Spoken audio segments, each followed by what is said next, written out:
Overhaul, the Fat Controller told him. Agreed Henry.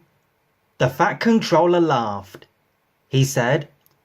Henry stared, and the Fat Controller laughed again. He said, went on the Fat Controller. Henry told James that night. James snorted.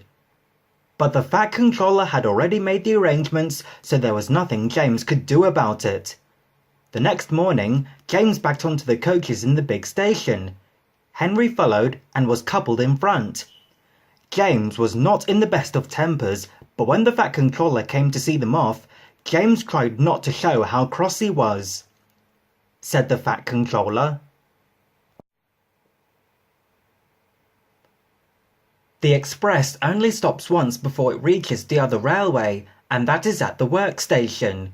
Because of his leaky smokebox, Henry could not help very much, but he saved his hardest effort for Gordon's Hill.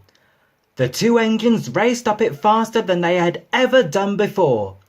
When they reached the top, James was feeling better. He said. James spoke too soon. They had just crossed the viaduct when Henry felt something wrong with one of his wheels.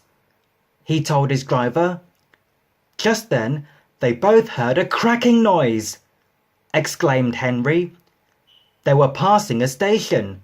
Something hit the platform and a brick flew past Henry's cab. It bounced off James's boiler and disappeared, exclaimed James.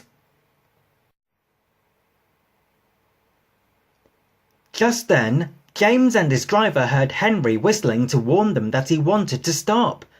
More bits and pieces flashed by, some hitting the carriages. Using the brakes skillfully, the driver stopped the train. Then, while the guard made sure that the train was protected behind, James's driver went to see if any passengers had been hurt by the flying debris. No one had, but one of the carriage windows was broken. Henry's crew inspected his wheel. The trouble was not hard to find. Henry's fireman told him.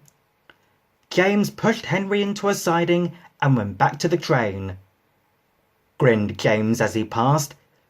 He guffawed loudly at his own wit and puffed away. Henry smiled to himself. He chuckled.